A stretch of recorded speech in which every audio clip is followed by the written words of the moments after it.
मेरा और राहुल सर का ऐसा ही था। हम लोग रात को जितना बोलो, आप जितने टाइम तक बोलो उतने टाइम तक स्टडी कर सकते थे, बट मॉर्निंग में एग्जाम के टाइम ही उठते थे, बाकी टाइम हम लोग सुबह नहीं। क्या साइंस है क्या है वो आने वाले दिनों में अगर आप बोलोगे इस तरह से, अगर आप जाओगे तो आप 40 आउट ऑफ 40 बहुत आराम से स्कोर कर लोगे।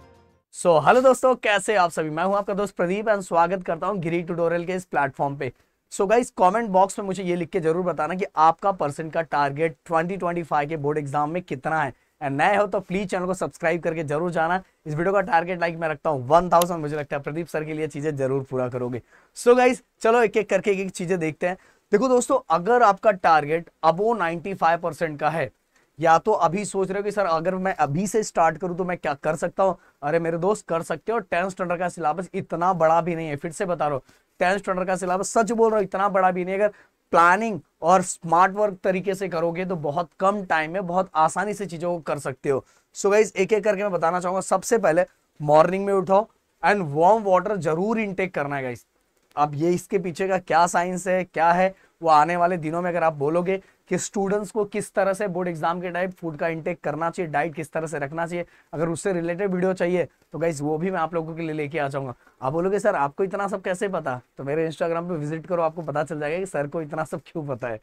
तो गाइस, अभी मैं ये कंसीडर करके चलता हूं कि आपका 5 घंटा स्कूल के अंदर जा रहा है। वैसे बहुत सारे स्कूलों में तो हॉलीडे दे दिया गया है, कुछ जगहों प्रीलियम स्टार्ट है, कुछ जगहों प्रीलियम के प्रैक्टिकल स्टार्ट है, फिर भी मैं कंसीडर करके ऐसा चल रहा हूं। अगर ये भी टाइम अगर आपको मिल रहा है तो इसमें भी आप प्रॉपर तरीके से रिविजन और एक्स्ट्रा स्टडी कर सकते हो।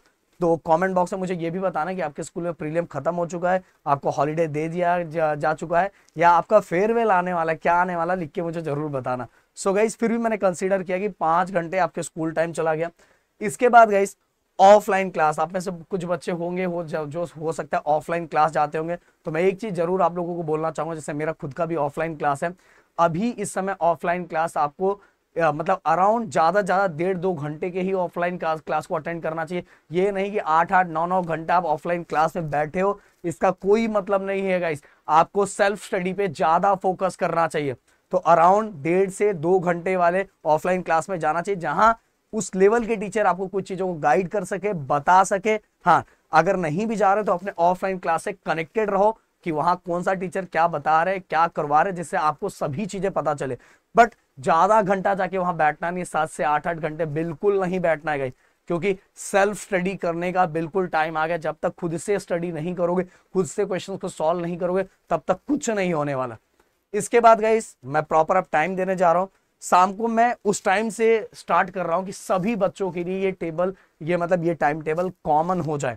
हाँ, ये हो सकता है कि आप में से बहुत सारे बच्चों को इससे ज्यादा टाइम मिल रहा होगा, और इससे ज्यादा टाइम मिल रहा है तो भाई बहुत अच्छी बात है, आपके लिए तो और पढ़ने का टाइम आपको एक्स्ट्रा मिल रहा है। 6 to 8 साइंस और एसएसटी मतलब अल्टरनेट डे पे करो। देखो, आज से भी अपने पास अगर मैं काउंट करूं तो लगभग 1 मंथ आप लोगों के पास है। अगर इस तरह के रूटीन को भी फॉलो करोगे तो भाई बहुत सारे चैप्टर बहुत आसानी से खत्म कर दोगे। तो science and SST alternate day पे आपको 6 to 8 के बीच में क्या करना है, खत्म करना है। या तो आप ऐसा भी कर सकते हो, अगर डेली आपको करना तो 6 से 7 आप लोग क्या करो, साइंस कर लो, एंड 7 से 8 एसएसटी कर लो, ये कर सकते हो। इसके बाद गाइस 8:15 to 9 आप देखोगे कि मैंने 15 मिनट्स का यहाँ ब्रेक दिया हुआ है।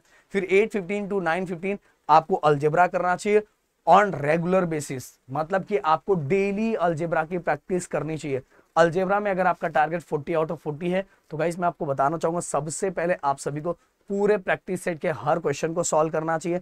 जैसे प्रैक्टिस सेट के हर क्वेश्चन सॉल्व हो गए, इसके बाद गाइस आपको जो सॉल्व एग्जाम्पल दिए हुए, सॉल्व एग्जाम्पल मतलब आपके बुक के अंदर सॉल्व किया हुआ है, वो एक बार देखना चाहिए। अगर वो दोनों हो जाता है, देन इसके बाद गाइस पीवाईक्यू, एंड पीवाईक्यू के लास्ट आपको प्रॉब्लम सेट की चीजों को देखना चाहिए। इस तरह से अगर आप जाओगे तो आप 40 आउट ऑफ 40 बहुत आराम से स्कोर कर लोगे। अब आप में से कुछ बच्चे बोलेंगे सर पर इतना सारा सर कैसे होगा।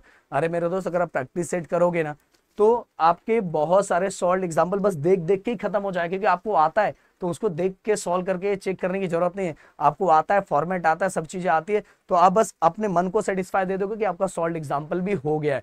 एंड सॉल्व एग्जाम जैसे कि पीवाईक्यू आप उठाओगे तो उसमें से भी ज्यादातर क्वेश्चन आपको आएगा, क्योंकि आपने उससे पहले सॉल्व एग्जाम्पल देख लिया, आपने एक्सरसाइज कर लिया, तो आएगा। हाँ, बस उसके अंदर कुछ क्वेश्चन ऐसे होंगे जो आप नहीं समझ पा रहे, तो उसको आपको प्रैक्टिस करना है गाइस। एक चीज और बोलूंगा, अलजेब्रा एंड ज्योमेट्री के अंदर खुद से भी क्वेश्चन सॉल्व करने का ट्राई करना चाहिए, क्योंकि वो प्रॉब्लम सॉल्विंग स्किल्स अगर आपके अंदर नहीं है तो गाइस कुछ क्वेश्चंस में आप फंस सकते हो। समझ में आया? ये मुझे इतने साल हो गए ऑफलाइन में, इतने साल ऑनलाइन में बच्चों को टीच करते हो। आप सभी को पता है पंच का भाषा 4.0 इस बार आप लोगों के लिए लॉन्च होने वाला है। तो इतने सालों में जो चीजें बताते हैं और जो बच्चे हमारी बातों को फॉलो करते हैं भाई, वो एग्जाम में झंडे गाड़ के आते हैं।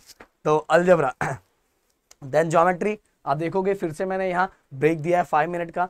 9:20 से लेके 10:20 तक आपको ज्योमेट्री ऑन रेगुलर बेसिस करना चाहिए।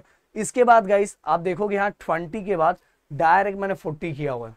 फिर से मैंने, अगर देखो सिंपल सी बात है, कोई बच्चा डिनर पहले करता है, कोई बाद में करता है। तो अगर आप कभी भी, मैंने यहाँ टाइम दिया हुआ, अगर इसके पहले करोगे तो वो टाइम वहां मैनेज कर सकते हो। ओके, तो 10:40 से लेके यहाँ देखो 10:20 तक है। देन इसका 10:40 से लेके 11:40 तक आपको लैंग्वेजेस करना चाहिए। और लैंग्वेजेस में क्या क्या करना चाहिए, कैसे करना चाहिए, वो मेरी बातें ध्यान से सुनो।